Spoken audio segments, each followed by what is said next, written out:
there are many women also going outside the house to be a doctor or anything. What happens to the money there? Yes, very interestingly, the money for women, whether she gets from working or she inherited her money or her fortune even, the money is actually the right of the woman. The husband is not allowed, is not entitled to this money and or her pay. It's her right to keep with her. She has no obligation to pay the bills, to pay the rent, to provide for the children or herself. This is basically her own money that she can spend as she likes, of course in a good way, but it's not the right of the husband.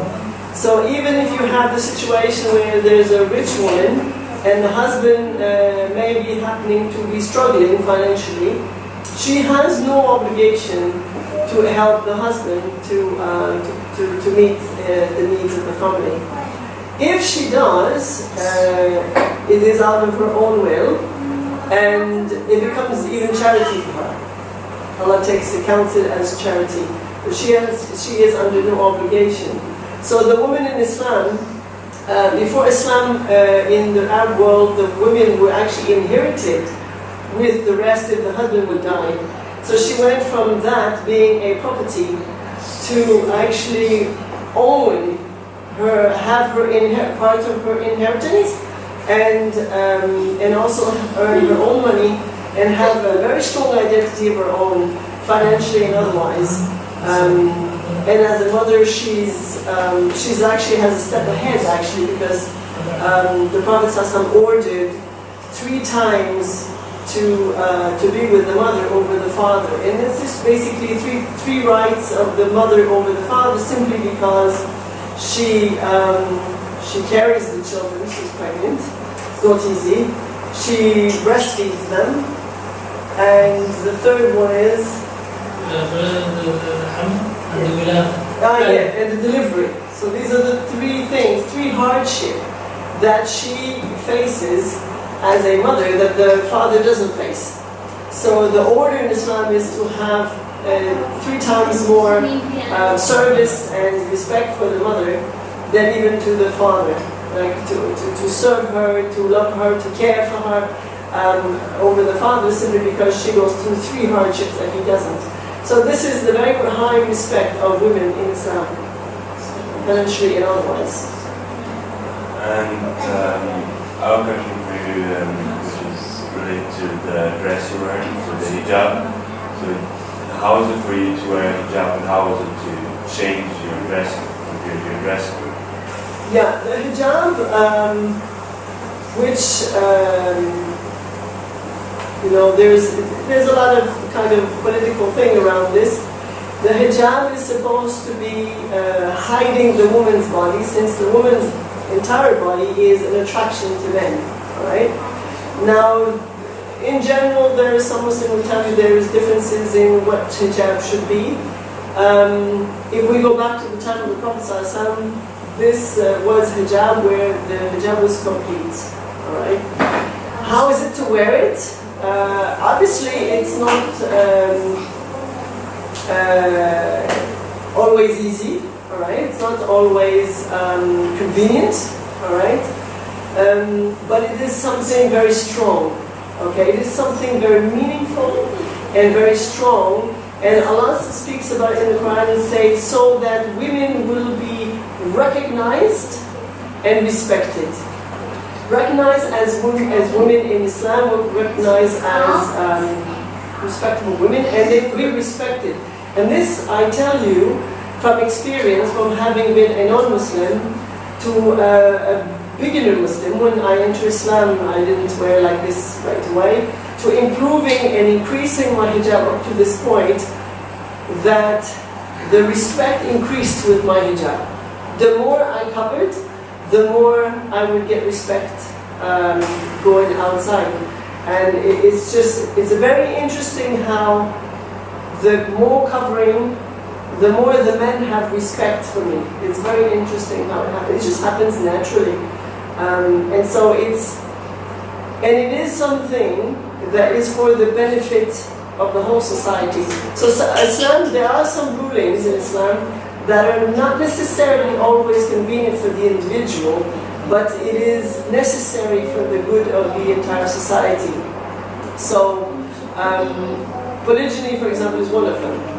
It may not be always convenient for a woman, to have another wife with her husband, because, there's jealousy and there's different, it's not necessarily easy for a woman to face that her husband may have 1, 2, or 3 other wives. But in this, if you look at the level of society, there's more women than men. So if you don't allow polygyny, then you end up condemning women to be alone all their lives. And they cannot have family and they will be just left alone. And the woman is in her house, so if she leaves other people's affairs to others and stick to her own responsibilities, and she should be able to function all right.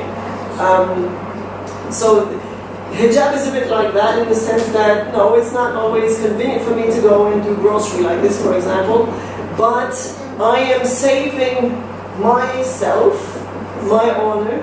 I am actually saving my family. I'm protecting myself for my husband, which is a big signal for preserving our relationship. And I'm protecting other families in the sense that other men, while they're doing grocery for their wives, for example, they're not going to be looking at strange women and maybe thinking, oh, this one is more beautiful than my wife, I wish I had. And then he's not satisfied with his wife because he had full pictures outside and he wished his wife was like this. And this is actually, it might stick to him and destroy his family and end up in divorce just because he's going outside and he's seeing all kinds of things, while otherwise he had no problem with his wife. Right? So I'm preserving my family and I'm preserving other families, and this way I get more respect, and it's actually a benefit for me as well as society. And it's something that once you build it, you can't leave it. If somebody tells me now, go outside without it, I would feel like I'm completely naked. It's not possible anymore. It grows on you. This covering, this shines grows on you. It becomes something very precious to you. And this actually even applies to men. The prophet Moses, for example, was a very shy person, and to the point that people thought there was some defect in his body because he would always cover long. Yeah, and then Allah subhanahu wa ta'ala, to show the people there was no defect in his body, he went to take a bath in a little pond, and he put his clothes on a stone, and Allah ordered the stone to run away with his clothes, and he ended up running behind the stone to catch his clothes. And so some people saw him and discovered that he was a very beautiful man. There was no defect in him. But that solved the problem of people thinking he was dressing so much because he was having defect. And he was so angry with the stone running with his clothes that he beat the stone so hard. To this day, the stone can be found with the stick mark on it. In any case, covering yourself is something that's very honorable, and for the women even more, because we know. I think about the Soviet Union, the communism. They had a book in which they say if you want to corrupt society, you do 1, 2, 3, 4, 5. And one of the points was corrupt your women. Let them to leave their house to distract the men. So we know that if this happens, the women leave their home, they leave the care of their families, and they go out, they will create chaos in the society. So then you get the men not to focus, you get families destroyed, and it causes a lot of issues. So if you want to protect the society, you need to protect the women, and in order to protect the women, the best thing is to have hijab. Now, interestingly enough, people think that hijab is only for people not to see me. This is an interesting thing, and that's where I think the misinformation, a lot of Muslim women forget this point, is also for me to prevent me from looking outside. The hijab is not just one side, it's a two-side thing. The Prophet one time was sitting with his wife Aisha, and there was a man, he was blind, the man was blind, who they were talking to. And she uncovered her face, I believe, and the Prophet ordered her to cover back. And she said, but he's blind, he cannot see me.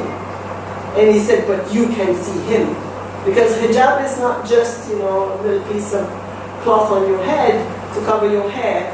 It's supposed to cover you, so it prevents me also, as a human being, to actually also look at and start looking at men around me. And that's one of the wisdom of the hijab that is not forgotten, actually, unfortunately. And there's many different types, or how much they cover up. So who decides how much you cover up?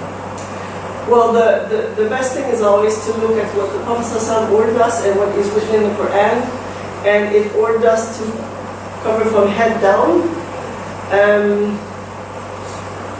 And you will get a lot of difference of opinion in this matter. To me, there is none, because there's one religion of Islam, different branches, and a lot of people have issues with this, that women want to be free. It's not freedom to uncover. I was a non-Muslim before. Uncovering is not freedom. Uncovering is selling myself on the streets, allowing everybody to look at me in a good way, in a bad way. Becomes envy between women if you particularly have an attractive asset to yourself. And then the men are behind you like you're a piece of meat. It's not self-respect, it's not freedom. Women think it's freedom, it's not freedom. I can go to work and serve the people as a doctor. Doesn't mean I have to sell myself and show every part of my body outside. So that's it. It doesn't have to go together. For some reason, the Muslim were duped to think that in order to be free and to function in society, you have to also take off your covering, which is not that doesn't need to be. Now, what is hijab? The wife and the women around the Prophet ﷺ were covering completely, and at some point when one of the two Quranic verses came down for the women to cover, there was no question, do we have to cover our face, do we have to cover this, we have to cover that. When this ayah came down, there was women walking outside, and when it was told to them the ayat of the Quran about covering, the women ripped the bottom of their garment and put it on their heads, and they covered their face basically. There was no question of, does it mean that, does it mean this, is it really obligatory, is it not? There was no question, no hesitation. The ayah was read to them, they ripped it off and they covered themselves, basically. And to me, when people start asking too many questions about, is this really it? Can I do this? Can I modify this? It's because the heart wants something else. And that becomes an individual battle with themselves to, this is where you have to make always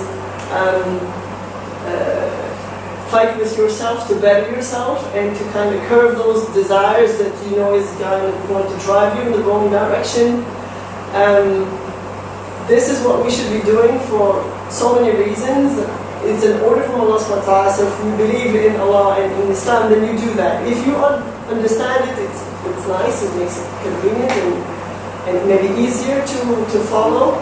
If you don't understand, you do it and hopefully you will understand eventually. But it is definitely a huge benefit. The more you cover, the more you will get benefits in all kinds of ways, including for the society in general. And healthier. Yeah, and health also. So from what age onwards should you cover? From my knowledge in Islam, the women are to cover from the time they are in puberty. Now we're talking about hijab in this sense. Now, children, for example, my daughters here, they are wearing something we could call hijab. All right, they're basically their inside clothes are covered by an outside clothes. That's what hijab is supposed to be. So, hijab is not covering your body by something long. It's covering your inside clothes with another cloth. All right. It is not obligatory upon them to dress like this. What would be obligatory upon them is to cover their basic, what we call aura, is their private part, which is for young girls, is the same as the women inside the house, which is that you wear a garment that's loose, that's not descriptive of your shape, and it has to cover to the elbow and to the ankles, and the necklace open as if you would want to wear jewelry, for example. This is between women, it's the same covering. And for children outside, they could go dressed with something that has these criteria. They could go out without the black hijab on top until they reach puberty. What age?